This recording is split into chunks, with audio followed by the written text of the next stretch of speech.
Alright, so let's travel.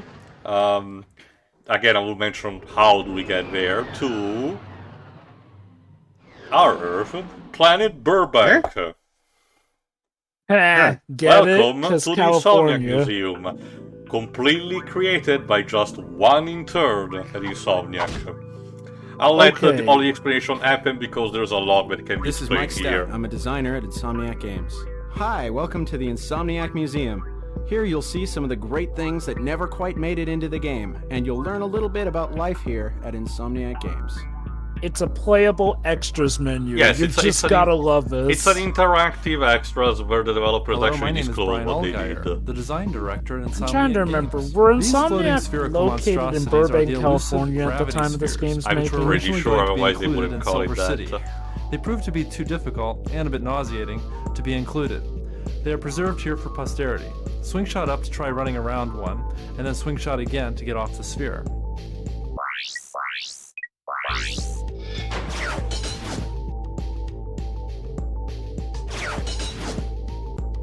And yeah, here's the cool thing. You don't just get to hear about concepts, you actually get to see the concepts. Again, it's an and interactive play them. museum that it's not even scripted outside of the dialogue, you know, it's a case where you dictate the pace. It's pretty cool. Yeah, that would make me sick if I played that too long. Again, Dweebs, Mario Galaxy perfected this, basically. Could you Hi imagine there. if it was My first name's Tim person? Trespass. I'm a gameplay programmer here at Insomniac Games. I'm a Leo from Washington, D.C. I like God, anime I and cannot shiny imagine objects. if the This car battle was originally going to be against included in the the battle Taxor of the giant Lessons robot Snivelak Snivlack. was going to be even Unfortunately, more tedious. its lack of heavy weaponry proved its bane. It now calls the Insomniac Museum its home. Okay, yeah, I do wish that they included subtitles for everything they say. Yeah, it's still very rough, as you can see. What do we have here? Hiya! This is Oliver Wade, the animation director here at Insomniac Games. The three-headed Hydra was a big cut from Ratchet and Clank They 1. take the occasion also It was originally to intended talk as a about stuff that they mini-boss cut on away from the Hokutoru. first game too. Ratchet battled this beast whilst riding a boat through blowfish-infested waters. However, it didn't end up being that much fun at all. Hideous mass, Jesus. Definitely a work in progress. Well, again, Why has he got a three fingers hand for a head? Muppet logic. My name is Chris Town, and I'm a tester here at Insomniac Games. Here at Insomniac, we're so hopped up on caffeine that we bounce off the walls! You can do the same with these gravity ramps! Now, to their credit, they weren't hired as voice actors. Well, it's not even that, the delivery is the fact that high as balls via caffeine. Also... In a kid's game. Well, to be fair, Dweebs, again, it's all about that too edgy for you kind of mentality that the franchise has. But also, I guess I can mention now. So how do you access this place? Okay, it usually depends from each game, but the general consensus is you have to wait until it's the middle of the night, usually. I think it's roughly 3 AM for this. Why? Because the creator literally said, well, we're called Insomniac, let's create a requirement that does something like that. Hi, my name is I Tony Garcia, and I'm a remember programmer. how he's Thankfully, you can, This starting with wonder the of explosion PS2 was already, created you can especially for set Ratchet your and Clank 2. Its the time of extreme your versatility console allowed to it to whatever you creep into many prefer. different places in the game. As a She's kid for me, Stand on the blue this pad kind to of make frustrated friends. me since I wasn't used to games that did time-based stuff, essentially. Alright, it let's was a create our own RGB effects. Yep, now you can be a game dev yourself. Again, minus the crunch. Light debug. Again, it's pretty cool Yeah. the fact that developers, decided to expose themselves this openly. Why is that guy over there getting blasted in It's the it's a training dummy. We will see another later. Don't worry, Dweebs. Basically, dibs during game development, typically stand-ins for the characters are used like dummies to simulate those motions I mean, if you before the squint actual hard enough, characters you are can put pretend in. it's called This demonstration Call allows you to create your own shot effect. Using the magic of debug technology, you can edit the shot's size and color, and then watch the bandit shoot it at the blockman. Don't feel too sorry for the blockman, though. He's evil. As a reminder, Seedribs, it's okay, he's evil. as a reminder, again, this technology engine is a modified one that Naughty Dog had used for Jack and Dexter, so it's basically its own custom engine. It's not using stuff like id Tech, or Source. I mean, how do you even know he's evil? He's just a big, blocky individual with no face. Whips, they're the game devs. They know everything. You're one of those people that if they play Tekken would think that Mokujin, is a mistook victim or something. No. Well, I'd have to see him first. Tio, he's the guy who would think that the car is a misunderstood man. Of course. And I'm not kidding, there is actually a fighting game with a car that you can fight. Well, and not Drova. Even beyond that, Street Fighter 2 bonus stage. Well, okay, there you're just beating up a car. Like, Yeah, I mean, there's that's actually what you were referring. Oh, no. I'm referring to the fighting game where a car actually stands up and fights you. Insomniac Games. This little widget So, was used to well, test our that happens in system. Earthworm Jim too. We lovingly call it the corn system. Well, sorry, as All in the the first breakables game. in this game I are mean, much I'm into prettier. as in Well, T. that's T-O. corn working hard for you. Like, Give it a whack here's and the see what game it in does. question, Fighters Mega Mix. Yeah, it's the one with the Daytona, because Sega was the publisher. Mike Stout here. Fear the random robot NPC. This robot never made it into Ratchet and Clank 1 because of the fabled Day of Poultry, when chickens swarmed over our offices and Okay, pecked the that computer, apparently holding what this is mechanical darling to all of it is pieces. describing. We were able to retrieve her eventually, Was a though. thing that one time the Insomniac building was kind of swarmed by chicken, not inside, but around like a flock or something. Sounds so surreal, yet something that probably could have happened to them. So that's where they came up A with the chicken prototype idea. model of a ship with a kind of terrible HUD, disgusting. Mike Stout here. Have you ever wanted Oh, to create your please, own God, infiltrator no. puzzle? Well, now you Oh, can. Just stand on the yes. blue I pad and love play you, around man, with the but values of it. the Confound your arcings friends in this and game amaze are your enemies. ass. But hey, now you can design your own for your friends to play and absolutely not hate you.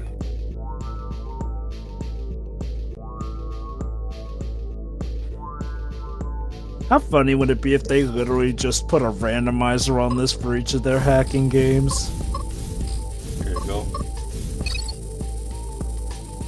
Again, it's a neat concept on paper, and the fact that they allow you to tinker with that is very nice, but, I still don't like it, I'm sorry. I'm glad that, they changed style in the next game.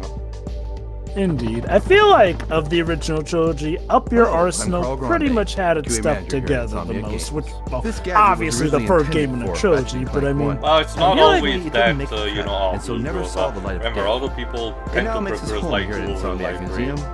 Gone. That but is forgotten. true, like, admittedly, yeah, you do notice that in a lot of platformers, sometimes it's the second game that's regarded the best. They did not even, Even though- bother with the collision with that one. But yeah, I Yes, think, This okay, helmet was the original model I know for the that I holodeck definitely gadget in consider Ratchet and Up Clank Your 1. Arsenal the best It of was the eventually original trilogy. changed What's to the the overall handheld model fan you see in the finished game consensus, for They used though? to be Unknown. roughly the same, but However, many once people, again suspect it was still due hold to the this swirls with in, hack size. as a close second at the very least, I haven't heard much into. Also, in case I forgot to even mention, as you can also see from Ratchet's model, I'm using the Carbon Ox armor. Like I said, now that one is actually the too edgy for you, ultimate model. You My can't name's even Corey see Stockton, and Ratchet's I'm a face designer behind here the at Insomniac grim, Games. dark This monstrous exterior robotic that squid was is created the for one of the manifestation Ratchet of and his Clank 2 soul prototype brought into the levels. battle Since that level armor. never made it into the finished game, You know, however, I neither joke, did poor but Squiddy. holy cow, that's more or less what they did with Jack 2. Well, no, to be fair, we did not cover his entire face. No. I mean the whole dark and edgy thing with Jack 2. I mean, I was going to save it Tony if we Garcia eventually here. got to Using the these game, 3 blue but to pads, give you an you can idea, hit the 3 Jovan, particle effects in the it center of the was room. kind of, Go ahead, more play into around from with my it. country, You can achieve some because truly the great guy that they effects got this to way. voice Jack starting with that game, which, he did had a voice starting only with that game, eventually got to voice Shadow in the Sonic games, Beautiful. so fitting. Including the movie, by the way.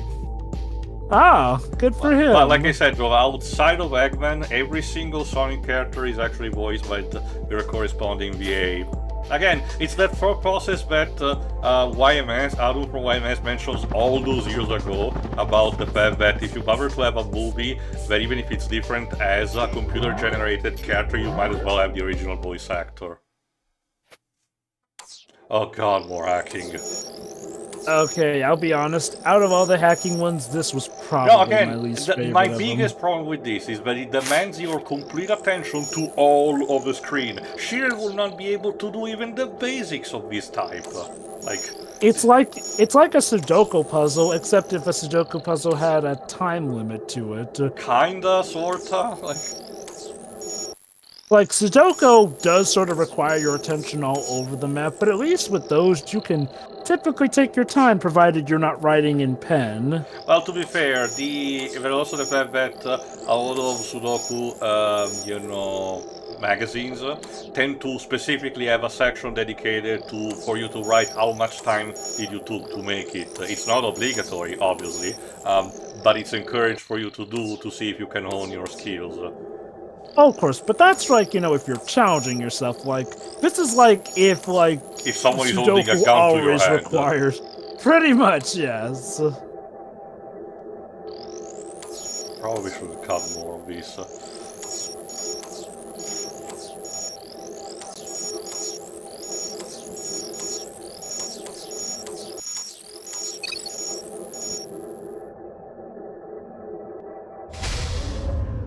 I have to wonder, I'm guessing the game devs really enjoyed it?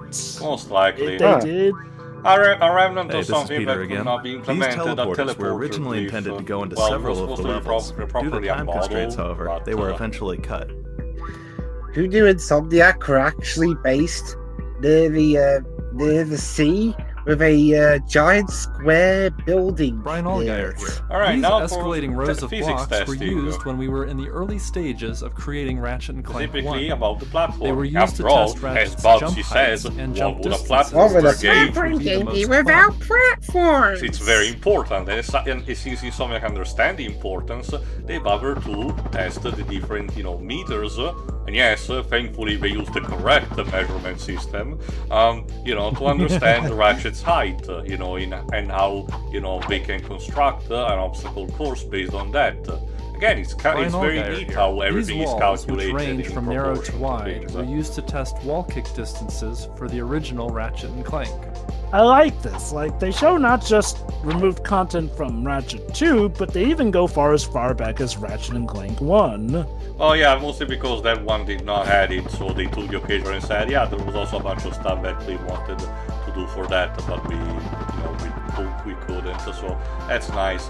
Unfortunately, the Insomniac Museum is not super common as much as I would want. There's for this, the next game, A Crank in Time, and the 2016 reimagining.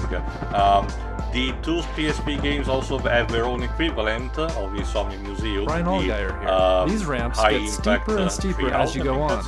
They were used to test how Ratchet's feet respond to different floor angles. All the other games It also helped establish that a 45-degree angle Especially was the surprised sharpest that Ratchet Rift should be able to Apart walk up. didn't get it. Considering the troubled development cycle, I don't really want to see, someone interviewing says, yeah, and then at one point Sam Max started bickering with some of the stuff again. Fair point. It always is a shame when there's kind of a... Well, okay, it's not bad if it's a messy story, but it's a shame when there's a kind of bad story behind it, otherwise good product. Well, it seems, okay, I don't know what's going on with Wolverine, obviously, at the moment, but the Spider-Man 2 story also was heavily rewritten at one point. I don't know for what specific reason, and the end results are kinda showing, because despite, at the end making sense, you can tell that a couple of points are more rushed than actually everything.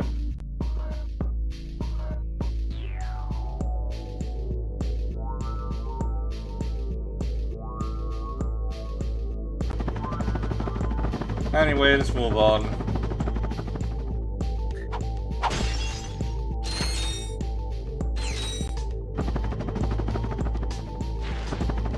Alright, if I recall correctly, no, I already showcased the blame effect. Oh, Yeah, look at yeah, that! I wonder how much of an existential crisis are they having now?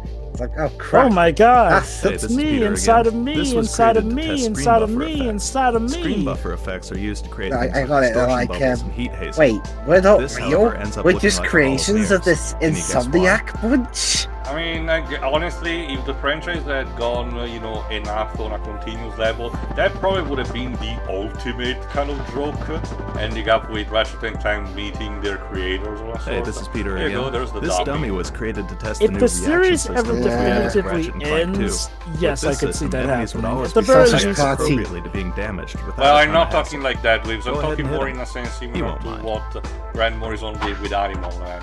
Oh, by the way, outside of using again the wrench, let's test out the Rhino since I got it in the meantime. on his Take that, Scott Colton.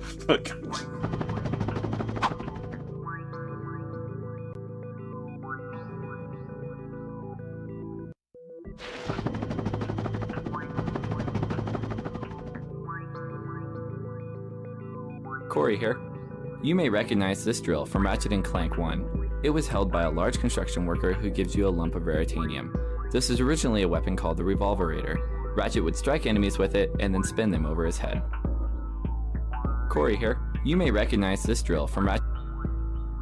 Anyway, unfortunately we got another weapon that could not be made, which was supposed to be basically like, Gurren Lagann, except way earlier than it was made, drill and everything. Hey, it's Tim. This monstrosity was intended to be a boss battle fought on the jet ski gadget.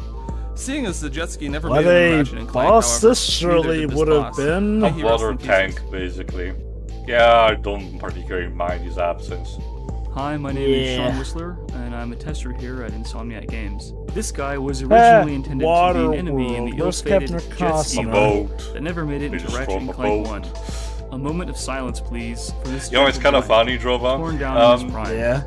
A lot of the Kevin Costner movies with Kevin Costner in it are kind of very well high regard here, because in my country they actually gave him a decent voice actor. So basically Sean the whole here. problem Don't with worry, his Ratchet. bad acting is You wouldn't have had to completely fight cut this away monster here, even if he but did basically make it into people the are game. sold a This lie giant because bug they don't ship was understand intended that to act as the person scenery in only, question is not flying from capable place to to act place to ensure originally. high detail on buildings My while god, leaving that's the play area open. kind of insane. I mean, granted, who knows? Maybe for us, like, in some cases, dubs of certain media from other countries sound better in our language, but that is kind of insane. Greetings, So, this is Oliver was Wade, Waterworld the like a animation huge director of success in Insomniac Italy? Games, I don't doing know an about that, atrocious but I British can tell it's This more is the regarded original here than Gadgetron in the vendor States. from Ratchet and Clank 1. But yeah, no, The that official would reason help it was because, cut yeah, had no. something to do with Not saying saving Kevin memories. Costner doesn't The have his real fans, but reason has a lot to do with squirrels, his main hacksaws, critique has and always our been lawyers. his acting. I can say no more, Which, because I am given no he's an longer able to actor, do that's this. pretty damning. Also, yeah, the original Gadgetron vendor seems a bit too primitive. I'm glad what they did for the one in the first game, even if that also too was a bit primitive. Now it's time for some water testing with Hi, I'm one Leslie from the Matheson. team. I'm a designer here at Insomniac Games. This was intended to be the water system for Ratchet and Clank. However, as even this little So, patch of yeah, water taxes the game again, engine to its despite limits, PS2 and a everything, modified and even severely trying to optimized form program was what eventually made it decent, into the game. potentially decent To see water this patch was in going to action, be very press taxing circle. for the console. It really does say how far we've come in game development, especially with how much more fluid. If you're wondering, the fluid stop and water go are design is. effects that I am making, so there you go. Man, look at that water. Oh, looks like you could drink it right there and then. Lord giving water. Yeah, I mean, it would fry the PS2, but yeah. I forgot, which game did that line come from? King's Quest 5, the desert King's state Quest portion. 5, right. Alright, I think that's pretty much all for this. So, transitioning back to the fucking ice barrier planet to showcase the weapons that I acquired in the meantime. Namely, I powered up a lot of stuff like the barrier. Very painful, unfortunately. So let's test, like I said, the Clank Zapper, which is a very, very unremarkable weapon. Even if it's a cool concept, you just stand here doing nothing and you do it automatically. which leaves me time also to mention something. The new game plus, for starting with this game, are called Challenge Mode, and you might notice something extra in the top right corner. That's a bolt multiplier. If you can manage to have a kill streak without getting harmed yourself, you will quickly build up a multiplier that, increases in a stupidly high way the amount of bolts that you can collect from the enemies, meaning that you amass fat stacks of cash with very minimal effort, which allows you to buy even more powerful weapons and everything. So wonderful. So of course it makes sense that this is the place to test out weapons, or at least see how honestly, powerful they can get. Frequent enemies that are very powerful, so yes, and the trade-off is that challenge mode makes the enemies slightly more aggressive and more powerful to boot. Even your toughest armor will eventually start, giving in. And they're to be treated in the same way of New Game Plus from Dark Souls, as in the more you actually continue, like the more New Game Plus you perform, the more difficult they will get. Alright, let's test the Zodiac. Only 4 ammo in the slot. Sure, it's a screen nuke and everything, but my god, it's so unremarkable.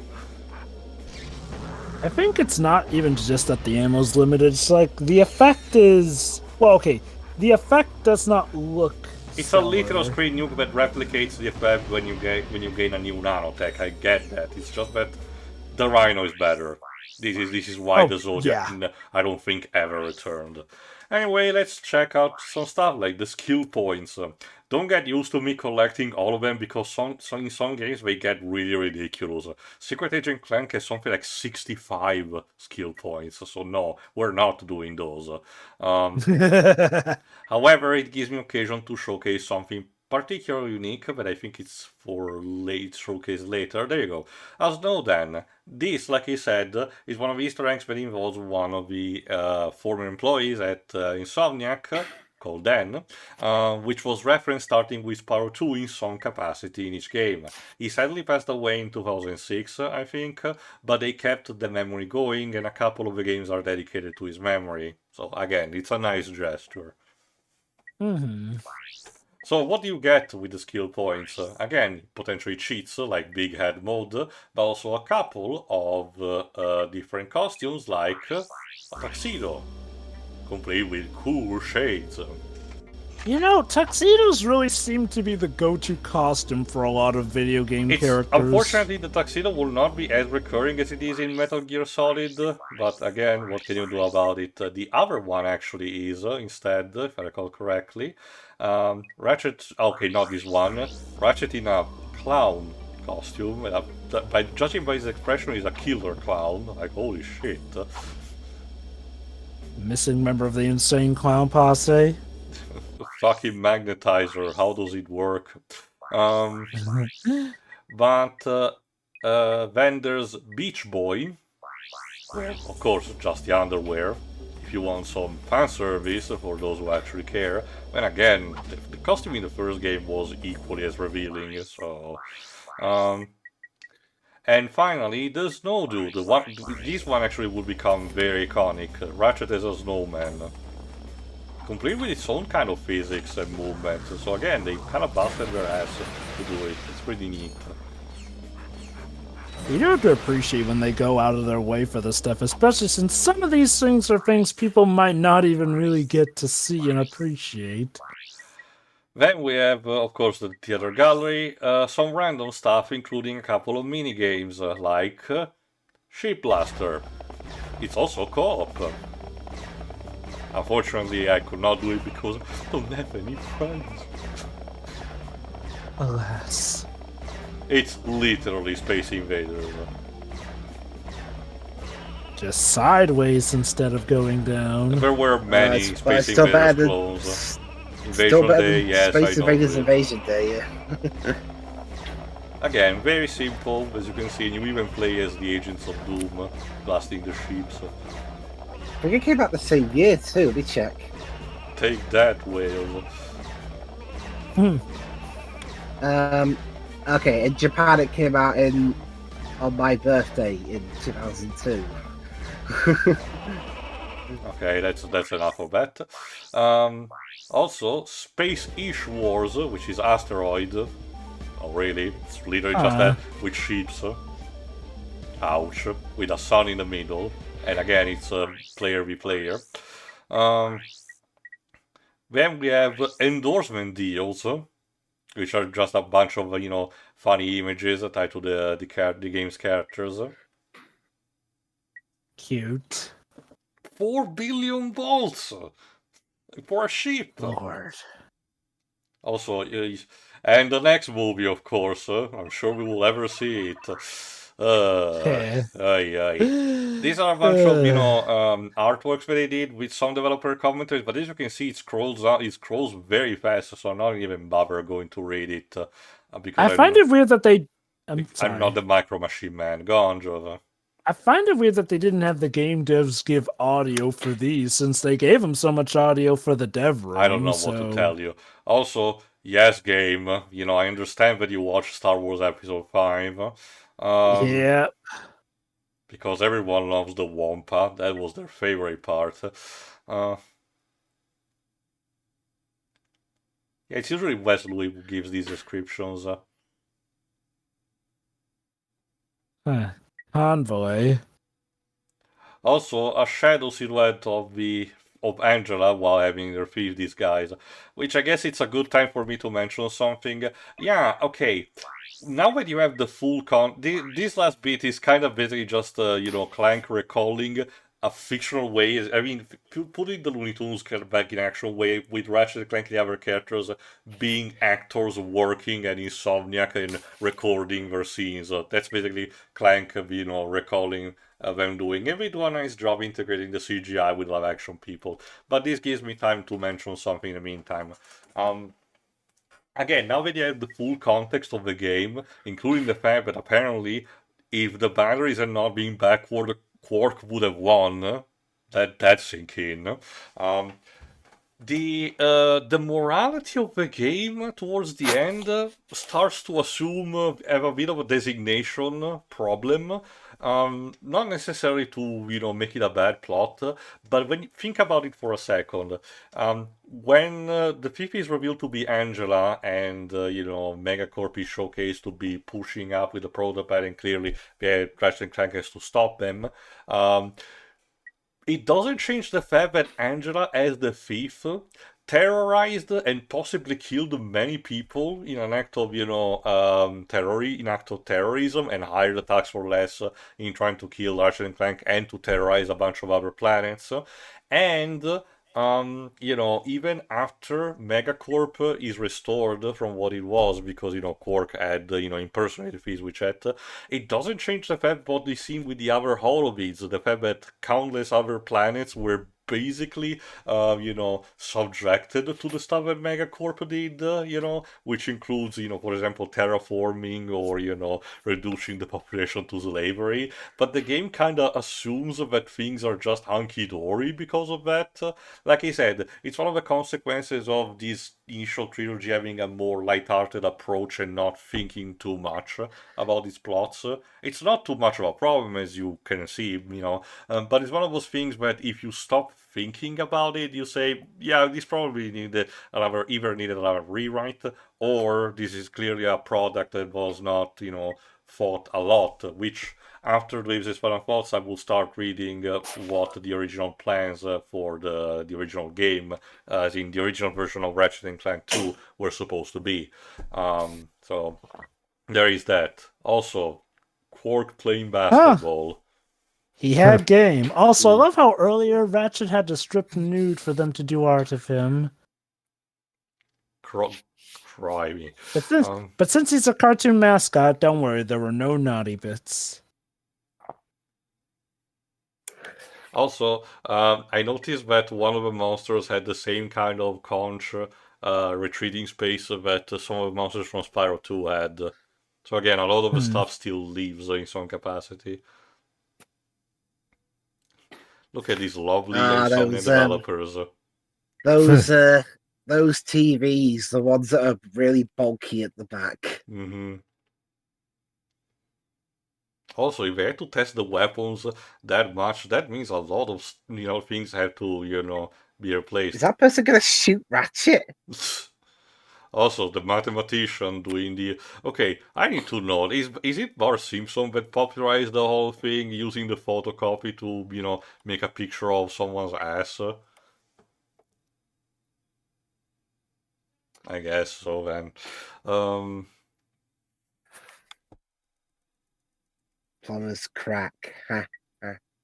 Also, the Quark fanboy playing Dungeon Master. My god. And of course he cast Magic Missile.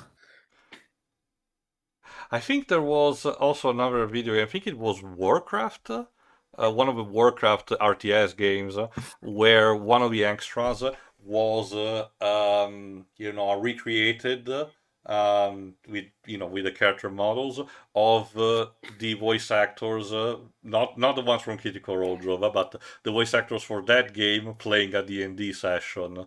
It was actually kind of cute, but I forgot which specific game was. Again, of course, the cleaning crew are the killer robots.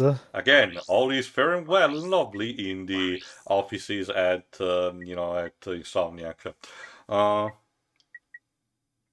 Alright, let's see with some sketchbooks. These do not have any particular commentary, just a bunch of music.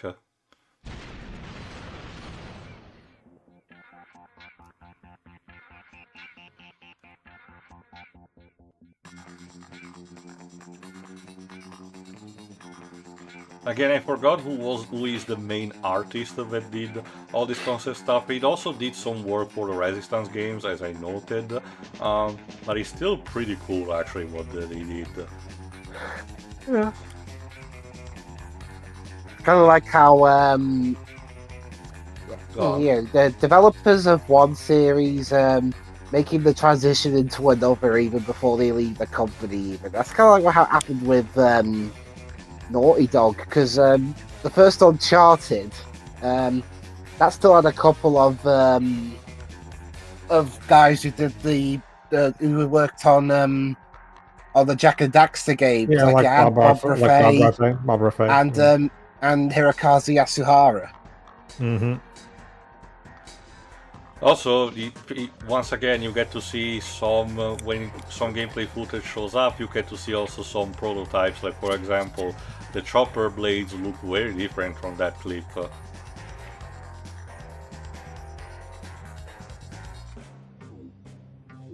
Yeah, the different armor sets.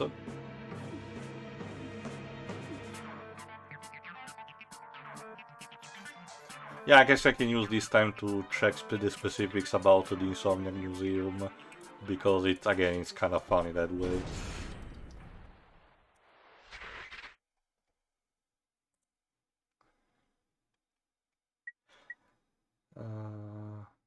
There you go. The first Insomniac Museum features in Commando. You access it either by using a teleporter in the Silver City of Boldan, the one that had stuff like the fountains and the mannequins, or from a shortcut menu after acquiring all weapons with all mods, thus requiring the player to collect all the platinum vaults. The Insomniac Museum, if I recall correctly, was programmed just by one guy. Let's see if it was mentioned. There you go, Mike Stout in his spare time. Ted Price, allowed it to happen, but the condition that he imposed was that it will not have to consume extra time from the other developers. So again, that's pretty neat. Anyway, making of stuff.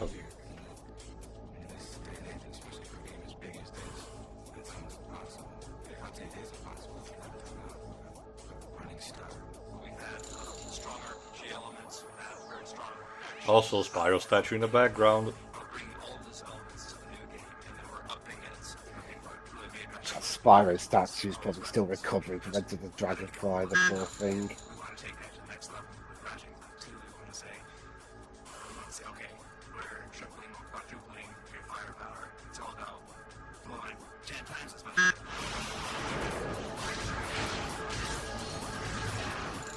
Rated T for teen. Ratchet and Clank really benefited from the E for everyone ages 10 and up rating. So why doesn't Ratchet ever say fuck? Well, we got close to that. Remember, I think... okay. I can tell you, Dwayne, the next game will be very close to say the word bullshit. If I recall correctly, rated T for teen games operate like PG-13 movies. I think you can say the F word uncensored once, though they were probably playing it safe, especially when the E for everyone ages 10 and up rating was sort of on the horizon.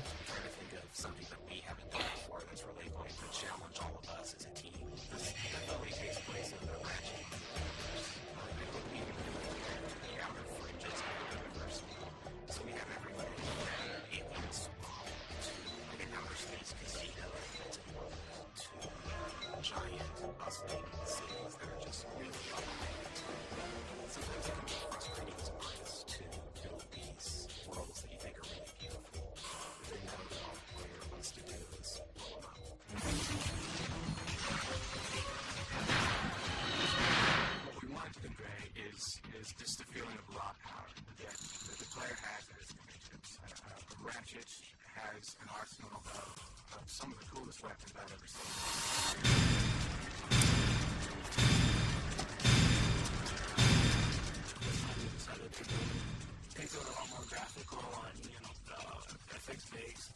Not to be confused with Robert Rodriguez. It's Roberto Rodriguez. Totally Robert Rodriguez in a game development. Would he actually do the mad thing of doing all the programming, catering, directing, writing, and everything if he were to make his own video game? Probably not.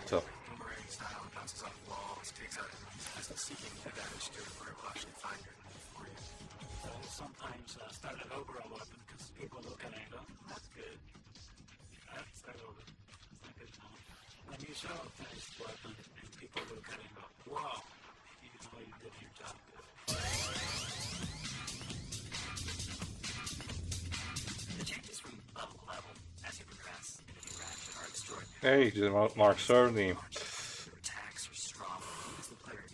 A name that many will come to know. He really aged a lot in 20 years, goddamn.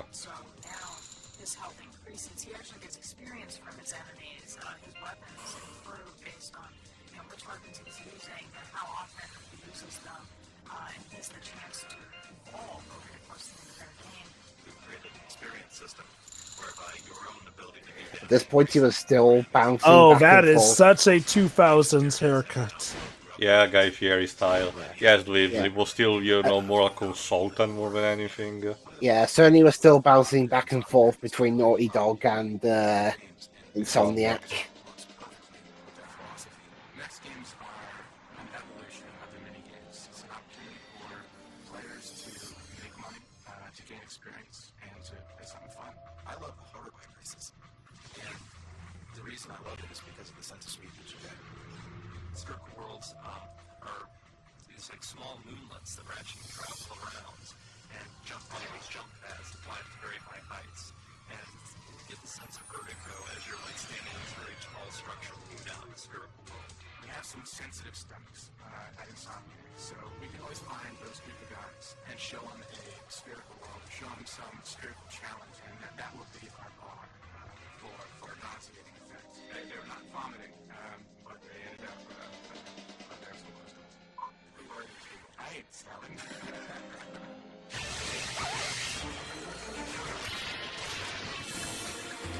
I see it's time to update my security forces. No, I'm just here to fix the transflexor coil. I still can't believe that it was only 20 years ago that computers looked like that. There's James Arnold Taylor. Keep in mind, I think I mentioned sporadically, but it was still relatively early in his career. Sure, Tidus also helped a lot, but it was the other big role that launched him. That seems to be a running theme for one of the very biggest voice actors. video game wise, the very first that it was you know, not replacing, but you know, stepping in for Michael J. Fox for the Atlantis Disney Time video game. I argue he did a very good job at that. I love how a lot of voice actors' stories can amount to they were doing fine, but then they got into a Final Fantasy game and the no, rest it was was even history. kind of lampshaded when they had to do a bunch of interviews for the CD&T. Where they all like, yeah, no, Final Fantasy made me. Yeah, kinda, just in a less arrogant way. Yeah, sorry, the fucking glider still sucks. Like, I like the motorbike. I did not care for the hover, the glider. I still can appreciate the passion that these guys put. So. Oh, definitely. And who knows? Maybe since they created it, they had fun with it. All right. Next up, some cancelled commercials. You'll see. Cancelled.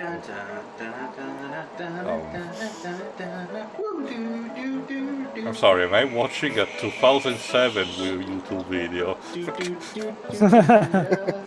It's time then, I guess. Like, what does this have to do with Ratchet and Clank? You'll see. Oh no! See? There you go, there's a title. Yeah. Yeah, totally relevant. They just guy messing around with stick figures, and then he dies, gets killed by the logo. Ah, but this time it's a Ratchet and Clank stick figure. You know, see? Exactly. The budget, you know, shrunk so much that you don't even have anything anymore to do storyboard. They have to do it with this. Yeah. Could you imagine if this was how the story was actually presented? Oh no, I can't believe the cardboard Quark is dead. What a shame we didn't get to see those commercials come to reality. That would have surely made the game. Release the stick figure cuts. Last thing that you can toggle a first-person mode, and I have to say, it's not bad.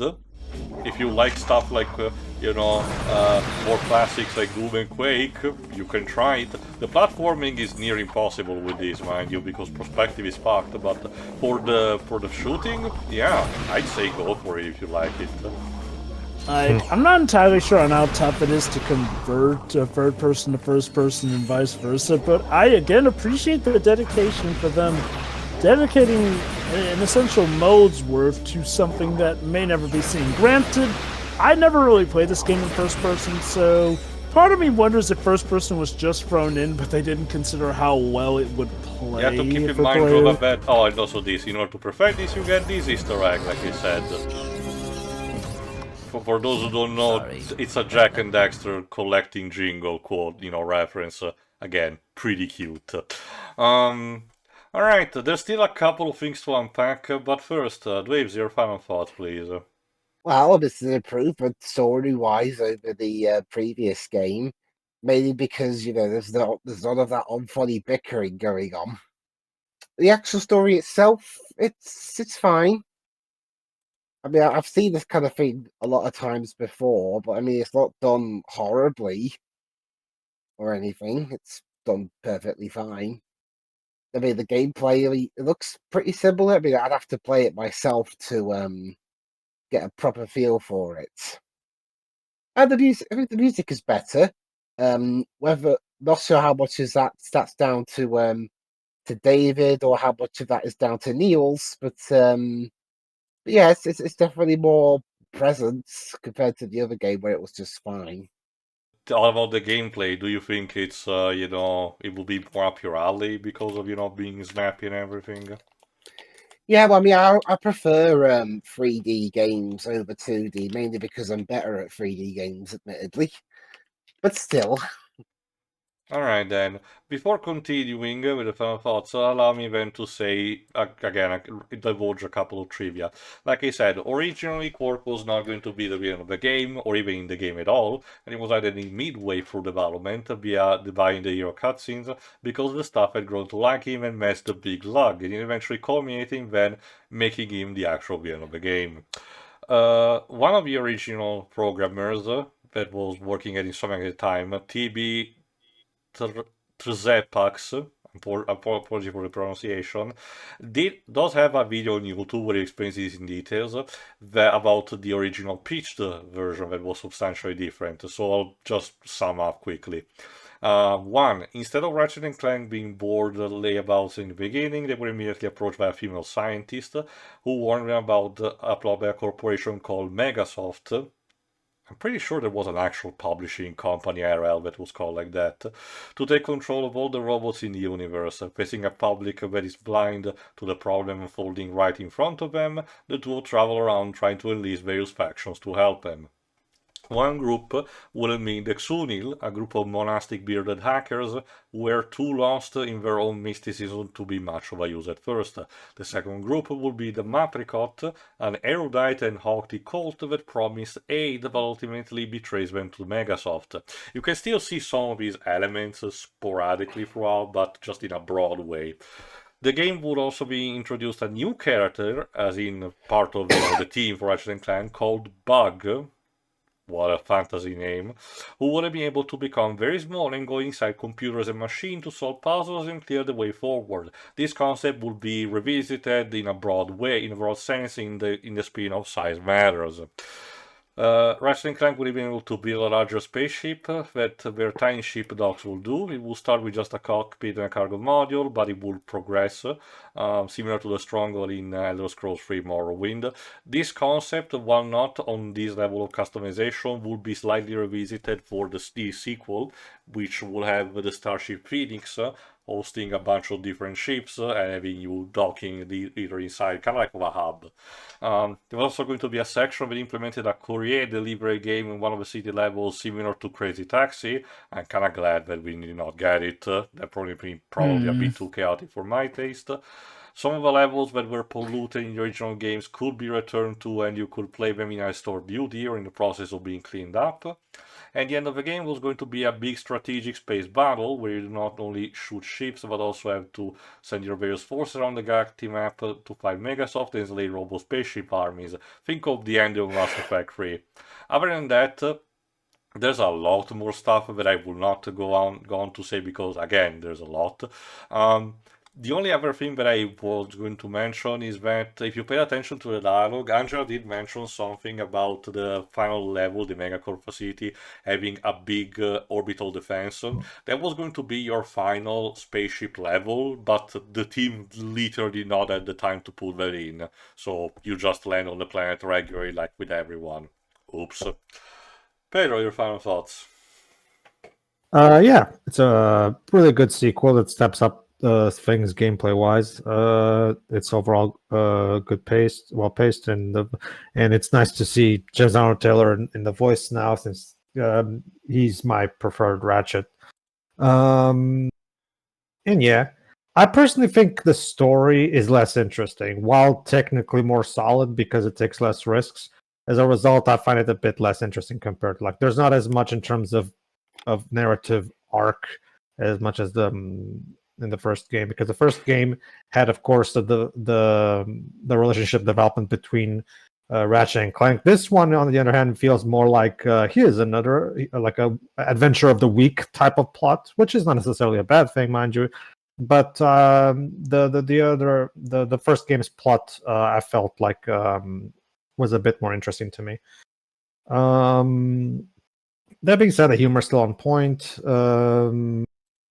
And the overall world variety is also really good. Again, solid sequel. All right, Jova. I do kind of have to agree that it feels like, okay, not so much a step down, and this is mostly with the plot, because the gameplay is actually a good step up, but the plot always feels weird to me whenever I come back to this game. It's just, I get it. The big stakes are technically done with the first game, and maybe this can be the plot about our heroes chillaxing. I guess it does just feel weird. Like, typically the idea with video games is to up the ante, at the very least with, the first few ones. Now, if your series has been going on for, say, over a decade, then yeah, it's okay to occasionally have a game that, maybe calms down on the stakes. It's just that this one feels like a bit of a weird departure. In fact, we literally kind of get hired out of nowhere, though I do appreciate them bringing back Quark. That is pretty neat and interesting. And hey, Quark actually showing that he can be smart enough to be his own bad guy boss. Like, he technically would have succeeded if it just weren't for the batteries being reversed. So, kudos, it's not like he just lost because he was an idiot. So it's interesting how that all works out. Again, and you know what? The plot isn't even bad. Like, you know, I do like the additions of new characters like Angela and Clank's girlfriend, who will not come back for the sequel. It's I'm weird. checking right now actually to see it, but you actually reminded me of something just to mention quickly. In case the audience who does not know. In terms of big repercussions towards the future, this game would not matter a lot actually. Outside of these factors, the fact that Angela exists, that the Bogon Galaxy is a thing, and where Quark is at the end of 2, because 3 will reintroduce him later and we will get told how did he got there from here, from the end of his game.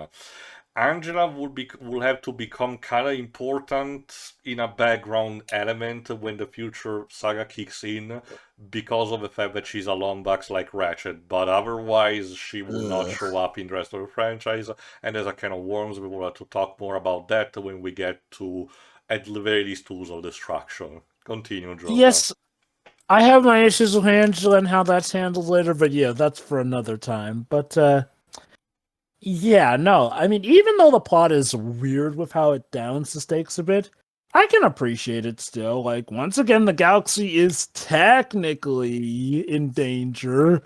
Although this one, it's a lot more artificial, since it's Quark basically pulling a syndrome plot, like, develop a crisis for him to solve. And, again, the chemistry between Ratchet and Clank is good, still as usual. Angela's a nice addition here. It's a nice spin to have her be the mysterious character, but also be a klutz, essentially. Like, so it never feels like, oh, she's the smart one and Ratchet and Clank are the idiots. Like, she can be just as much a pratfall for gags, essentially, here and there. She has a weird way about trying to get certain stuff done, given how she kind of goes the borderline terrorist route. Granted, to her credit, it does turn out that it was actually a villainous plot to threaten the whole galaxy, so she was technically in the right, and as far as we see, no innocent civilians on camera got killed. Well, aside from that cashier back in Uzla. Oops. I'm sure she'll pay reparations to the family, assuming they even live. But yeah, no, like, it's that kind of wacky stuff you kind of do, like, as an adult, you become horrified by it. As kids, we just enjoyed the boom, boom, bang, bang. But no. All that aside, the plot it still works. I'm not sure if I enjoy it as much as the first game's plot. I definitely don't enjoy it more than 3's plot, but it works. What is pretty much an undisputed improvement, though, is the gameplay. The power-ups are overall better, the movement is more fluid and smooth, and while I did like the hoverboard, I kind of actually like the hoverbike a bit better. Still don't care for the glider, that sucked. I think the only thing gameplay-wise addition I didn't care for was the hacking minigames. Like, they kind of just feel like pace breakers, I'm gonna be honest. The music? Overall good. Feels like a continuation from 1's ideals. Not my favorite video game soundtrack, but it works. That's the thing. In terms of being a game to continue the legacy of Ratchet and Clank, this sequel does its job. It improves on the gameplay, and it keeps things going. Even though there are a few things that I did still like better in the first game, this feels like a worthy successor. And what a shock, would allow us to go on to even bigger and better things. Alright, I guess I'll conclude then. I genuinely enjoyed this game much more than the first one on a gameplay level alone. Mostly because it has a proper replayability factor. Well, the first game, had something going on with the gold weapons. It wasn't, unfortunately, gripping as much, but thanks to the challenge mode in this, you definitely can replay a game at least 2 or 3 more times to your heart's content in order to grind and find all the other collectibles that you want. And because the cutscenes can be virtually skipped very easily, you can have your full arcade experience if you want. Speaking of the plot, quickly, I checked. It turns out it's worse than I thought. Clank Admirers doesn't appear at all in the rest of the franchise. There was some unused dialogue from Up Your Arsenal, that I came after this, that it's implied to be from the Admirer, which expressed disappointment that both her and Angela were not included in the third game. But that's kind of it. She's not even referred in one of those throwaway lines that serves to explain old characters and what they're doing in a Crank in Time, which kind of basically, for those who don't know, I'll explain more when we get to Tools of Destruction. But in a Crank in Time, TJ Fixman tried to have a bit of eat your cake and eat it too by having a bunch of intercoms lines be commercials or other chatter from characters from the original trilogy, or someone tangentially connected to them, telling what are they doing, to make sure that the fans, that yes, even if they don't show up, we are advancing their storylines, kinda. I honestly it's not even for this one either. Go on, Drova. I honestly wonder. Everything about Angela and the groupie robot feels like they were hinting at them not just to be recurring characters, but potentially love interest, because Ratchet definitely shows quite a few signs of attractions to Angela. I don't think it's as prominent in terms of being immediately infatuated by a love interest. So if they wanted to go for that direction, I would argue it was relatively elegant enough. I'll give him credit. It's not as prominent as how Crash's thing with Tawna clearly was in Crash 1, but it feels weird that you definitely made characters out of them. You even made a big deal about the groupie dying, which admittedly gets fixed immediately after the credits anyway, but it feels weird. It's a common thing for this franchise, by the way. Yeah, it just feels weird to put this much into these characters and then just not use them. Like, I found it weird with Tawna too, although she technically had a reason behind her absence. It was keep in mind, that Tawna was created to be basically a throwaway to the classic damsel in distress. Not even necessarily to a negative thing, but not necessarily even to a parallel to Princess Peach, but to a lot of video games that literally had, a classic damsel in distress, kind of like a bit like Pauline in Donkey Kong. So nothing more than that. Well, the thing is, I think she would have been given more if she got to show up in the sequel when voice acting was more thing, but they kicked her out because she was seen as too sexy. We all know that story. Yeah, again, with it's about time having to overcompensate as a result. But I really just find it weird that Angela and the groupie robot, bringing it back to Ratchet 2, I find it just weird that they disappeared into the ether by the third game, and it's not even like they came back soon. Like I said, the future saga does actually mention what happened to Angela, and if indications are going to buy, fingers crossed, we should be seeing her in the future in some capacity. We'll have to see if they actually ask Cat Susie to return to play role, but as we've seen in a couple of parts, voice acting is probably, a giant question mark for the time being for Insomniac. Anyway, to continue. Like I said, the gameplay, the music is actually a bit better than the first game. It's still not on the level of memorability of Spyro. I know that unfortunately it's not going to be a wall that will be the franchise will be able to climb, so there's a bit of impossible standards applied to this, but I'm sorry, it's just that I kind of wish this franchise had an identity, music wise, and relatively being present, and I don't have any ill will towards David Bergeron. I really cannot remember much, in terms of, the scores. They are serviceable for what they want to do, but nothing more than that. I'm sorry. But again, still better technically than the first game. So there's a bit of a progression. And again, let's leave it also to the voice acting. Sorry, the voice acting also is good on par. Again, no ill will towards the voice actor of Ratchet in the first game, but I really like James Arnold Taylor's takes on this. David Case Clank continues to be great. Even the other ones that they got, Katsusi as Angela, and of course Jim Ward as Fizzwidget and Van Quark. Obviously, there's not much of an, having an impression. But the fact that he has to sell the idea of a character impersonating another character, it's kind of like that line that Robert Downey Jr. says in Tropic Thunder: "I'm playing a dude disguised as a dude that has to be another dude," But yeah, that leaves the plot. Again, I understand about the fact that, it's not as tight as the first games because, it doesn't involve the bonding between Ratchet and Clank.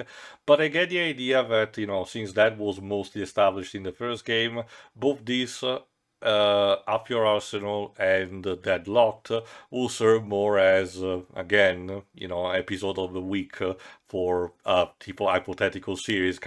It's kind of like the Futurama approach. Occasionally we may get, emotional stuff attached to the characters and everything, but the focus is mostly having fun adventure. Although, to be fair, in this very case, it's mostly also tying things up with what happened to Quark, and it's kept as a surprise. So having that connection, it actually helps. Apparently, the original version of the game we would have got was even more divorced from the first game. So again, at the very least, they bothered to connect it a bit more. I appreciate that. It's the future saga, of course, that is gonna try to, be more about the characters and, about their origins, about their purpose in the galaxy, and so on, including the comic, which is still I will talk more about it because I bothered to reread it recently, and I'll be able to sum it up when the time is right. Which also gave me the ultimate confirmation that yes, both All for One and Full Frontal Assault / Q-Force are officially canon, even if they might be labeled as spin-offs. They're set between A Crack in Time and Into the Nexus. But again, I'll mention when the time comes. So really, I think that's pretty much it. Again, I enjoyed the game. So, what awaits in the future, in the immediate future, by the way, of Ratchet and Clank? Well, there was this kind of a thing, with Quark being a superhero, that means having it coming with super villains, and that also means having someone potentially planning a revenge for a very long time. Someone who will become the de facto most iconic antagonist of the entire franchise for very good reasons. Tune in next time for Ratchet and Clank 3, as it's called in some countries, or in its American title, Up Your Arsenal, or as the EGM will say, more like Up Your ass. Exactly. See ya. See you then.